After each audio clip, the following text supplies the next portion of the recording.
This new South that would emerge after the Compromise of 1877 uh, brought together the Redeemer class, people who were now in search of opportunities, typically middle to upper middle class white people looking to ascend, perhaps even former planters in the planter class who are now looking for new opportunities to ascend and establish basically rule that existed before the Civil War. Difference is you just don't have official slavery, but you can do things that'll kind of keep the black population down and poor whites, mind you, and push them down. And by removing the Republican Party obstacle, now you had Democratic Party home rule. So basically, you could entrench the idea of Democrat rule in the South and thereby establishing Redeemer rule. People who were redeeming the loss of the Civil War, redeeming the loss of their heritage and economic value, and maintaining their dignity by keeping their way of life and preserving their way of life. So you have a lot of your white Southerners who are now able to ascend in various different ways. One of the things that they did want to do is that they learned a few lessons from the Civil War. So they wanted to expand the Southern economy beyond cotton. This is something that would have really helped the South had they done this before the Civil War, but money was so good that they didn't really see a need. Otherwise, though, they took a few cues from Northerners who, for several decades by now, had been involved in various different industrial works. And as you had a few Northers coming into the South, there would be various different things in the South that would be industrialized. Um, you would have more textile mills being built in your cities, in places like Atlanta, for example. So, mills and factories of the sort would provide Southerners an opportunity to perhaps leave the agricultural fields and maybe perhaps work in a factory. Okay, different working conditions. You're not exposed to the heat in the sun 24/7.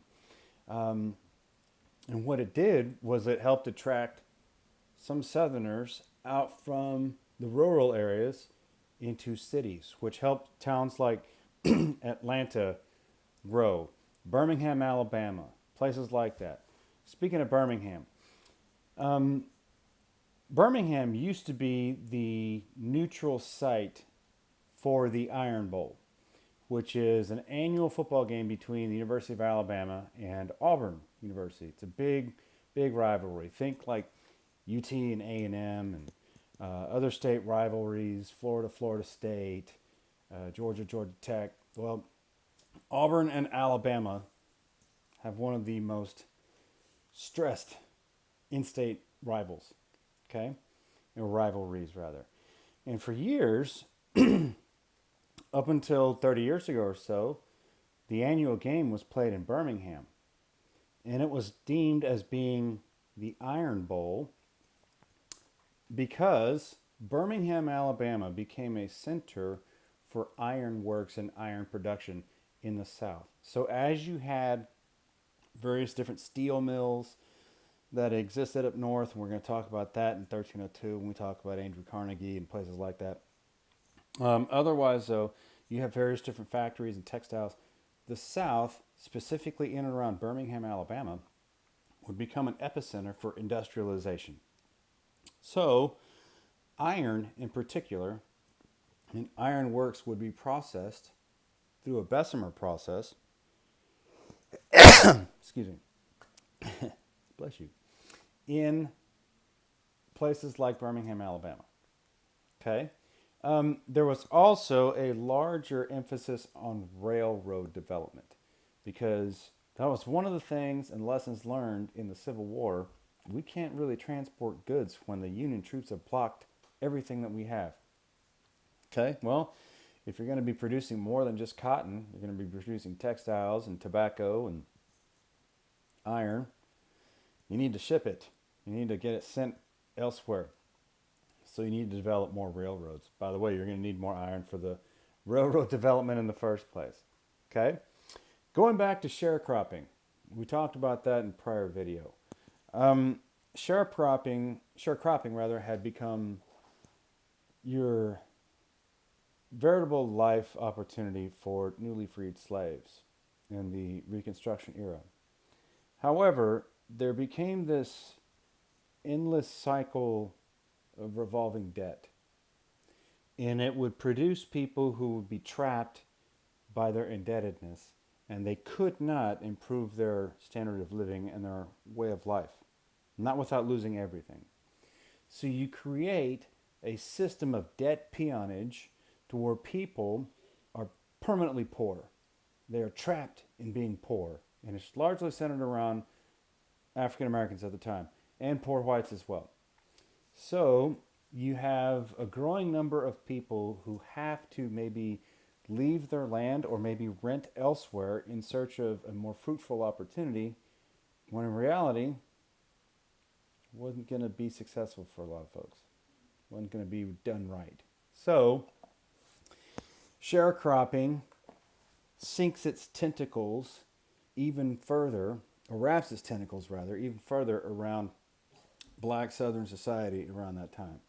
So that crop lean system really promotes the idea of, sure, you're going to be able to work the land, you're going to be able to work various different things, but in reality, that debt peonage, that revolving cycle of debt, you're not going to be able to pull from out of. So, resulting from that, and resulting from that era, as I mentioned in a previous slide, was an emphasis on black education. You had a number of historically black colleges and universities that came to prominence around this time and were developed around this time.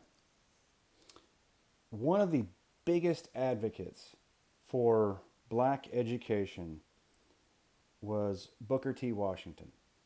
Okay? Booker T. Washington came to prominence as a well-educated black man who ideologized, or idealized rather, the idea of black people educating themselves.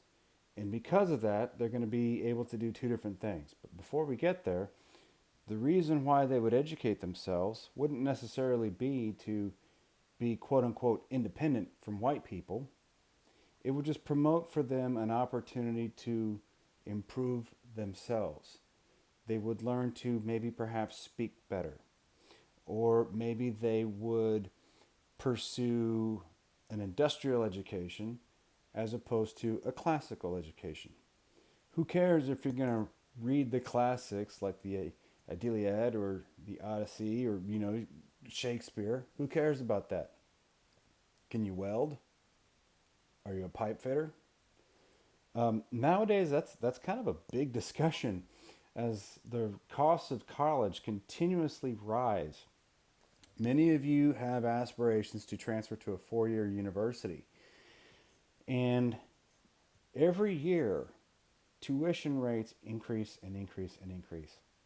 It's like an arms race between who can provide the most awesome dorms or the best rec center or the office of inclusion and the resource center for this and this, that, or the other. It's like an arms race that never ends, and it drives up the cost continuously. And for a number of folks today, they don't see value in that, especially if they're going to have to take classes like English composition or perhaps History 1301. They don't have me as a prof, that's why. They got to have me as a prof, then it'd be totally worthwhile, right? They may not see the point to it because they're going to spend all this money for stuff that they don't really care about, maybe don't even know what to do with. But if they maybe go to college or a technical institution to learn how to become a welder, or to learn how to fix air conditioners, or to repair cars, or something along those lines, they're going to be immediately and permanently employable. So if you think about it, as long as it's hot in Texas, people will need air conditioning. And as air conditioners fail or otherwise need replacement or have other sorts of issues, there is a permanent need for people to repair and replace air conditioners. So If you're looking for a stable career, HVAC. Or plumbers, pipe fitters, people working with those sorts of things. They're going to permanently be in need. Welders do quite well for themselves. They're permanently needed.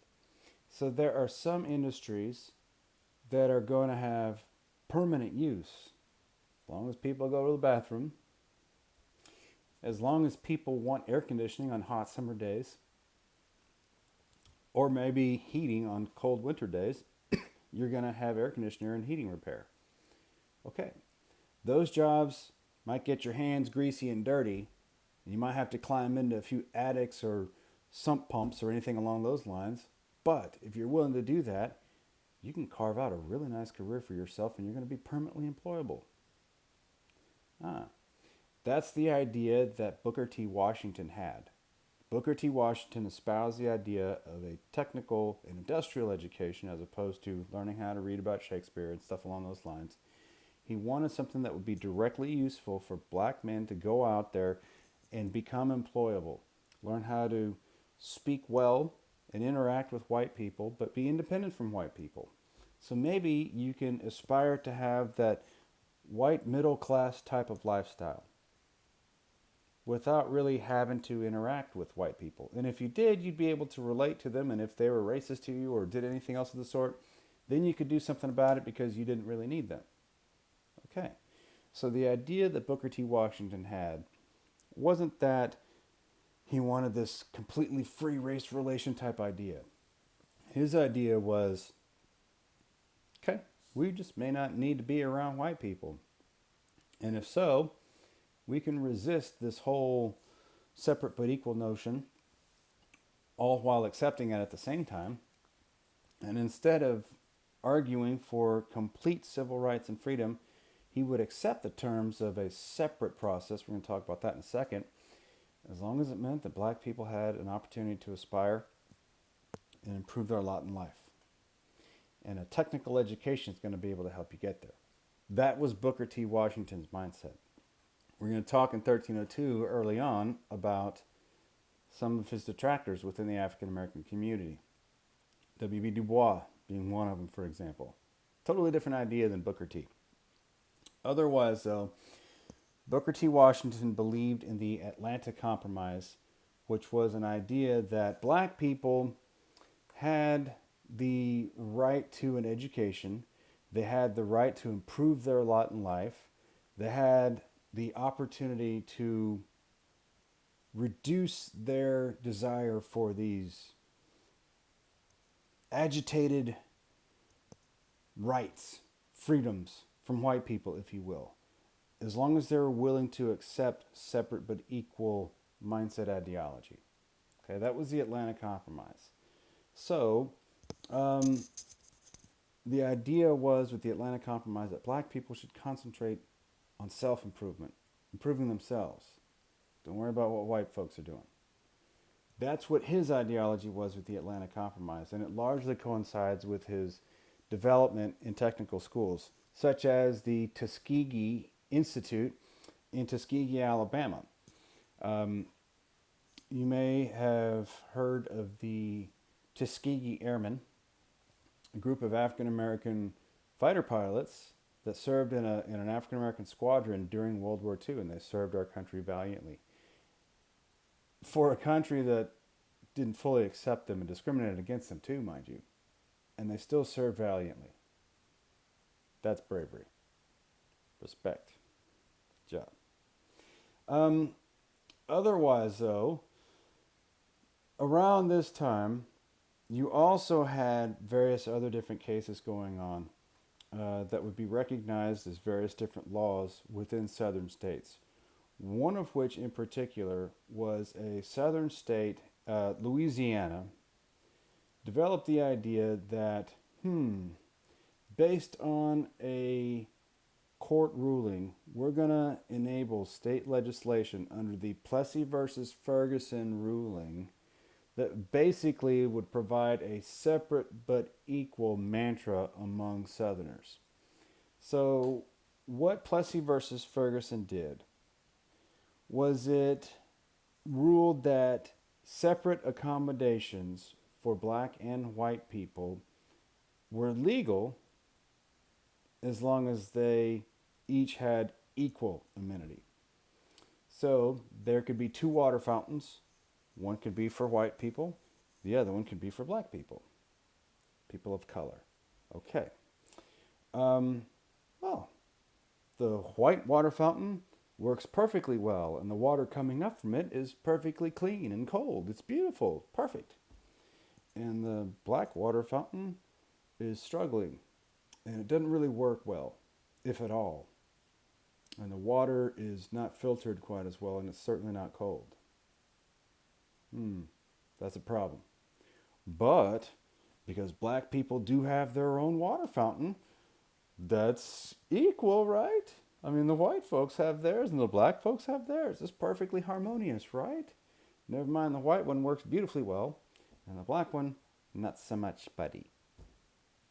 The idea of Plessy versus Ferguson was meant to separate white and black people as long as they had equal amenity, but there never was a true intention to provide equal value and equal function.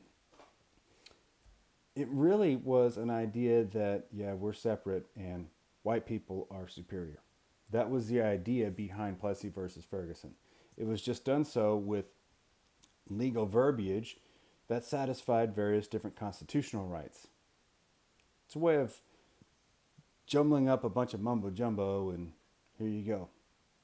We're going to separate the classes. So in the South, many different states adopted the mantra behind Plessy versus Ferguson, this whole separate but equal mantra, where black people are going to live here, white people are going to live here. Black people are going to use these restrooms, white people are going to use those restrooms. Water fountains for black people here, water fountains for white people here. White schools, black schools, separate but equal. Black people are going to have their own schools. Sure, absolutely. They're going to have the same schools that white kids would have. It's not going to work anywhere near as well, and it's not going to be anywhere near as well run or funded, but it's going to have a school, right? You can see where it would be easy to manipulate, and it most certainly was, okay? And it was done so by design. But the idea behind Plessy versus Ferguson was a way to manipulate the Constitution and work various forms of legality within it, okay? So, because of Plessy versus Ferguson, you had an establishment of laws in the South that would come about that would be colloquially known as Jim Crow laws. So Jim Crow technically was a song of the era, and the era was born about this Plessy versus Ferguson separate but equal. Okay? Otherwise, though, Jim Crow laws were basically meant to be a network of state and local laws that would institutionalize this sort of white versus black racial hierarchy. You're going to institutionalize it. Yeah, separate but equal, but the whites are going to have it better than the blacks. And Jim Crow laws are going to reinforce that. Black people aren't going to be allowed to go to certain places. They're not going to be allowed to eat at a restaurant with white people. They're not going to be able to go here. Oh, you want to stay at a hotel? Well, there's the black hotel across town. Good luck. Jim Crow era laws set off our country on a path of discrimination unto black people for the better part of the next 90 years. To this day, black people still suffer from discrimination. Okay? Just a few days ago, there was a big story about the black guy who was running through a neighborhood. He was chased down by two white former cops, and they thought he was the guy who had been burglarizing the neighborhood, even though there wasn't any proof of any burglaries. And they got into an altercation, and they wound up shooting the black guy, and he died. Okay? I will never know what that's like, to live in that sort of fear. But at least it's come to light. Okay? We still have a long way to go in race relations. We've come a long way. Yeah, absolutely. We still have a long way to go. Okay? And the idea of institutionalized discrimination, racism, and separation really takes hold in our country because of these Jim Crow era laws in the post Reconstruction era. And that, folks, is 1301.